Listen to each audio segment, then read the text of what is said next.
देख रहे हैं आप, मैं हूं आपके साथ प्रतीक्षा चहल। यूपी की खबरों में सबसे पहले बात करेंगे एक दिवसीय दौरे पर पहुंचे वित्त और संसदीय कार्य मंत्री सुरेश खन्ना की। जी हां, रविवार को एक दिवसीय दौरे पर मुरादाबाद पहुंचे उत्तर प्रदेश सरकार में वित्त और संसदीय कार्य मंत्री सुरेश खन्ना ने विभागीय अधिकारियों के साथ बैठक करने के साथ प्रबुद्ध जन समारोह में हिस्सा लिया।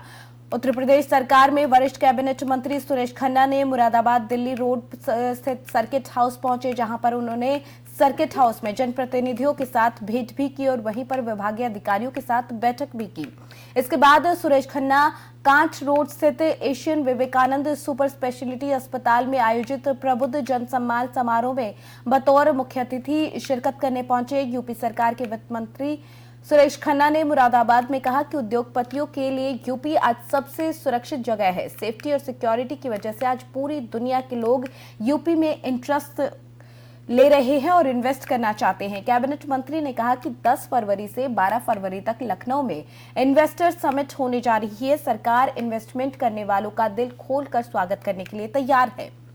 मंत्री सुरेश खन्ना मुरादाबाद में विवेकानंद कॉलेज ऑफ नर्सिंग में आयोजित प्रबुद्ध जन सम्मान समारोह में शिरकत करने के लिए मुरादाबाद पहुंचे। यूपी के वित्त मंत्री ने कहा कि केंद्रीय बजट से यूपी को बड़ा फायदा हुआ है। साथ ही कहा कि उत्तर प्रदेश को केंद्रीय कर से जो कि 1,46 करोड़ रुपए मिलना था, उसमें बढ़ोतरी की गई है। यूपी को सत्र 2022-23 में 27,000 करोड़ रुपए ज्यादा मिलेंगे। सत्र 2023-24 में इसमें 37,000 करोड़ रुपए का इजाफा किया गया। साथ ही कहा कि बजट सर्वहितकारी है। मध्यम वर्ग के लिए ये बहुत अच्छा बजट है। हर वर्ग के लिए इसमें कुछ ना कुछ है।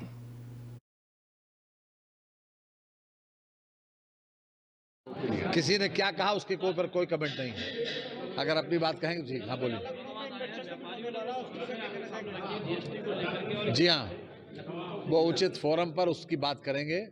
जो समस्याएं मेरे सामने आई हैं उसका मैंने संज्ञान लिया है और जो भी उसके लिए करेक्ट फोरम है उस पर बात करेंगे। लखनऊ में आजकल होर्डिंग लग रहे हैं, कोई कह रहा है गर्भ से को हम शूद्र हैं, कोई कह रहा है हम ब्राह्मण हैं। ये कैसी राजनीति हो रही है? जहाँ तक बजट की बात है, सर्वहितकारी बजट आया है और ख़ास तौर से ये मध्यम वर्ग के लिए बहुत अच्छा बजट है।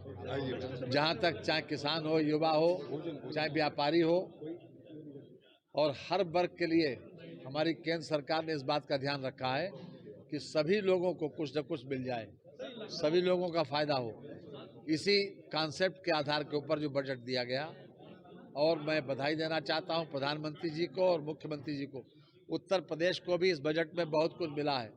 खास तौर से हमको जो केंद्रीय करों में 1,46,000 करोड़ रुपए मिलना था, इसी वर्ष हमको उसमें 23,000 करोड़ रुपए ज़्यादा मिलेगा 22-23 में, और 23-24 में हमको लगभग 37,000 करोड़ रुपए ज़्यादा मिलेगा।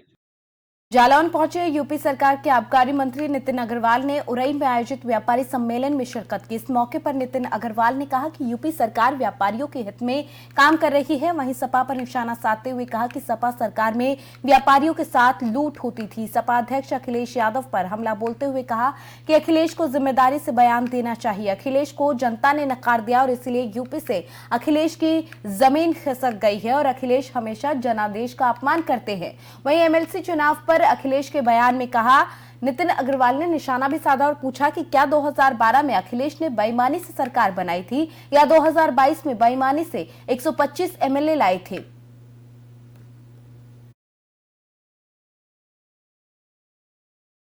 आपका 13-14 में समिट होने वाला है लखनऊ। अखिलेश जी ने आज एक तंज कसा हुआ है कि अगर पहले से काम करा लेते, जो पिछले 6 वर्षों में काम नहीं कराया, हमारी सरकार में जो काम हुआ था उसका अगर पहले पूरा करा लेते तो आज ये रंगाई पुताई और अन्य कामों की जरूरत नहीं पड़ती, क्योंकि G20 का भी सम्मेलन है। देखिए, मैं केवल इस पे यही कहूँगा, शायद अखिलेश जी को जिम्मेदारी से अपने बयान देने चाहिए। वो राष्ट्रीय अध्यक्ष एक पार्टी के हैं, प्रदेश के पूर्व मुख्यमंत्री रहे हैं और हम सरकार में हैं क्योंकि जनता ने हमें मौका दिया है सरकार में आने का। एक जनादेश है ये, और ये अखिलेश जी भूल गए हैं कि जनता ने लगातार 2014 से उनको नकारने का काम किया है। चाहे वो 14 का लोकसभा चुनाव हो, 17 का विधानसभा चुनाव हो, 19 का लोकसभा चुनाव हो या 22 का विधानसभा चुनाव हो। लगातार जनादेश उनके खिलाफ आ रहा है। लगातार जनता भारतीय जनता पार्टी के नेतृत्व के साथ खड़ी हुई है। और मैं तो यही सलाह दूंगा कि उनकी उत्तर प्रदेश से ज़मीन खिसक चुकी है और मेरे ख्याल से उत्तर प्रदेश की जनता। वहीं गोरखपुर स्थित महंत दिग्विजय नाथ पार्क में सुहेलदेव भारतीय समाज पार्टी की तरफ से महिला हक अधिकार महारैली का आयोजन किया गया, जिसमें मंच से लेकर सभी कामों की कमान महिलाओं के हाथ में दिखी। आपको बता दें, इस कार्यक्रम में राष्ट्रीय अध्यक्ष ओम प्रकाश राजभर भी पहुंचे, जिनका भव्य स्वागत यहां पर किया गया। महंत दिग्विजय नाथ पार्क में यहाँ पर मौजूद वो रहे। राजभर ने इस मौके पर कहा कि यूपी में अगर हमारी सरकार बनी तो सबसे पहले हम शराब को बंद कर देंगे और महिलाओं को 50% आरक्षण देंगे। स्कूल कॉलेज में उनकी पढ़ाई लिखाई फीस सब फ्री होगी। हम आपके साथ हैं, आप भी हमारा साथ दीजिए। यहाँ से लेकर लखनऊ तक जब हम लोग कुछ करेंगे, जब तक यूपी में शराबबंदी नहीं होगी तब तक हम लखनऊ में ही बाजा बजाते रहेंगे।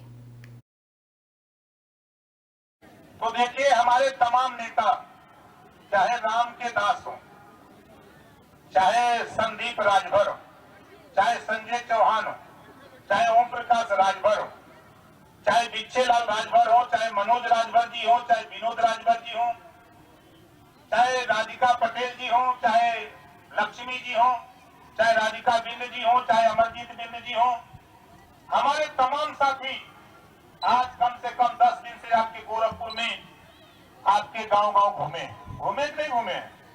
आपको जगाने का काम किए हैं और जब तक आप जगोगे नहीं तब तक हम।